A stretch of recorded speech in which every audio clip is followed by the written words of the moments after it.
Welcome to Cap Academy. In this video we're going to go over a single full contour crown design. When you first open up Dental Designer, it'll drop you off at the insertion direction step. It always comes up with an insertion direction by default, and it'll also highlight any areas that happen to be undercut in these red highlights. The default insertion direction is usually pretty good, but if you do need to make any adjustments, you can use these arrow keys to adjust the angle, and you'll see the red undercuts change.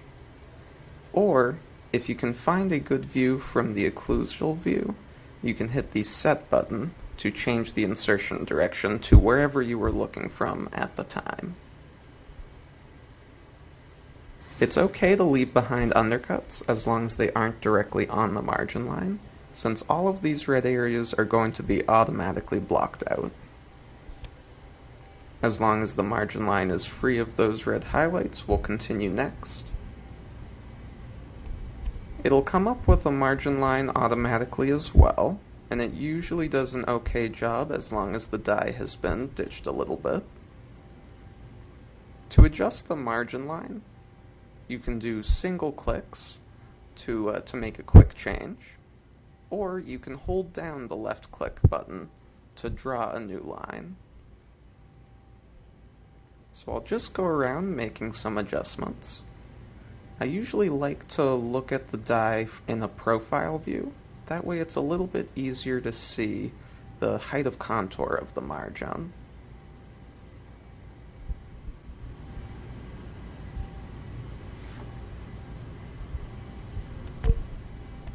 At any time, you can right-click directly on the margin to get out of this Fast Edit Spline mode. When you're out of that fast editing mode, all of these dots will appear, which you can simply drag and drop around. I usually won't use this tool extensively, but it can be useful to get some detail on a specific part of a margin. If you need to get out of that mode, just simply right-click on the line again, and check the Fast Edit Spline back on. We'll continue next until we get to the die interface step, which is where the software is going to apply the cement gap settings. As long as your doctor isn't requesting a slightly tighter or looser fit than normal, you can usually leave these at the default settings and continue next into the design stage.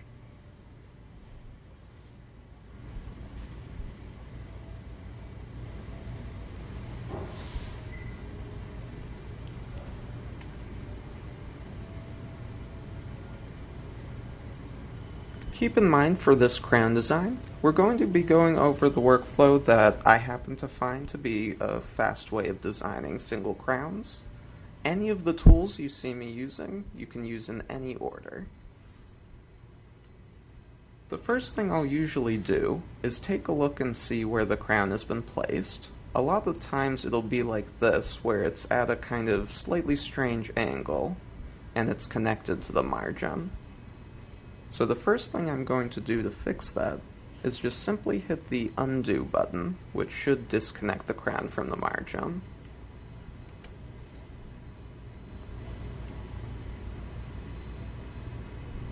Now that the crown is no longer attached to the margin, I'll then go to the Smile Library area so I can pick a different anatomy library. You can left-click on any of these options to pick and choose and preview different options for libraries, and just choose one that you think best matches the adjacent teeth, or what the doctor is asking for.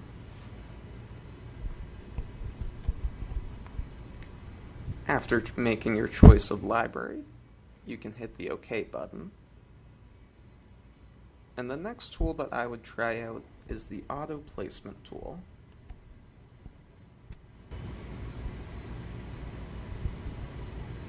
With this tool, it should automatically reposition the crown for us.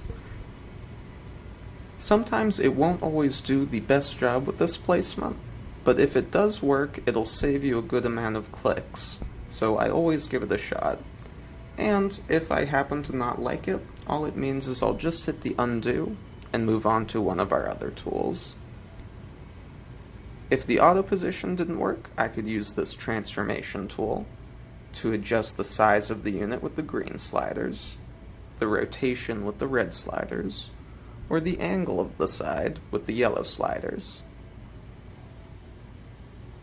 So I'll continue and move this into position, just switching between a buckle, profile, and occlusal view to get this crown lined up with the other teeth. Once it's mostly in position, it doesn't have to be perfect, I should be ready to reconnect this to the margin line. For that, I'll go to where it says Connection to Margin Line, and then hit the play button to use that tool. We should see it adapt the new crown position to the margin, and then we can move on to one of our following tools. Before we do that, I'm going to turn on some of the sliders in the top right. I want to have the red dye or minimum thickness slider on, so I'm aware of any thin spots, and the collision line slider on, so I'm aware of where my contact points are. And the next tool I'm going to use is the tweezer icon, or the morphing tool. With this tool, you can simply grab different parts of the anatomy and move them around. Like I can raise these marginal ridges, adjust the cusps, or adjust the profile of the unit by grabbing the bold edges, and just continue and make big changes to different sections of the anatomy. With this tool, I'll typically use a very large circle size so that I don't have a chance of distorting the anatomy. You can also hold down the Shift key to move multiple of these points at once.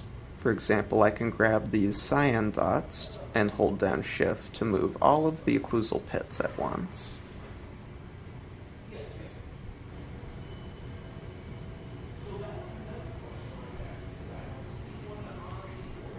Once I've finished adjusting the anatomy with this tweezer tool, I'll move on to one of our automatic tools to set up the function of the crown. That's under this little joystick icon called Contacts and Smoothing.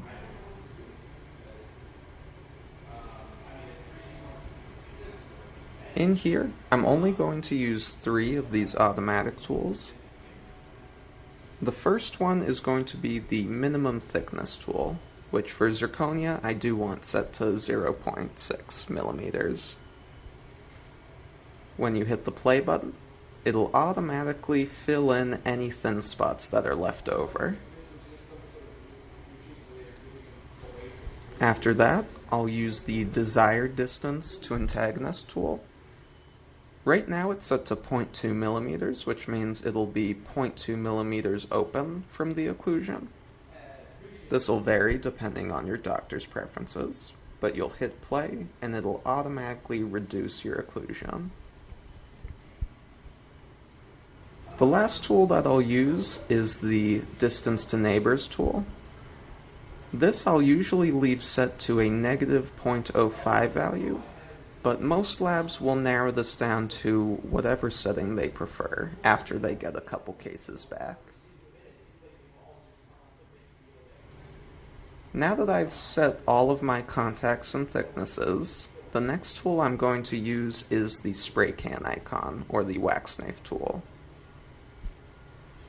This is where you have your simple addition, reduction, and smoothing tools. Usually the only things I always do is a little bit of smoothing.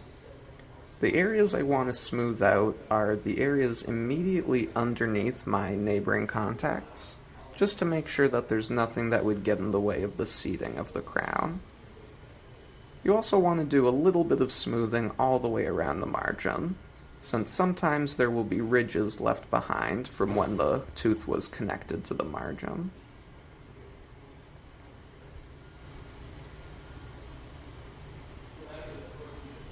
Other than that, this is also where I would make any final touch-ups to the anatomy.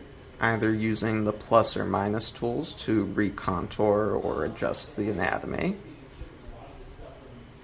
or to smooth away things like this cusp of care belly.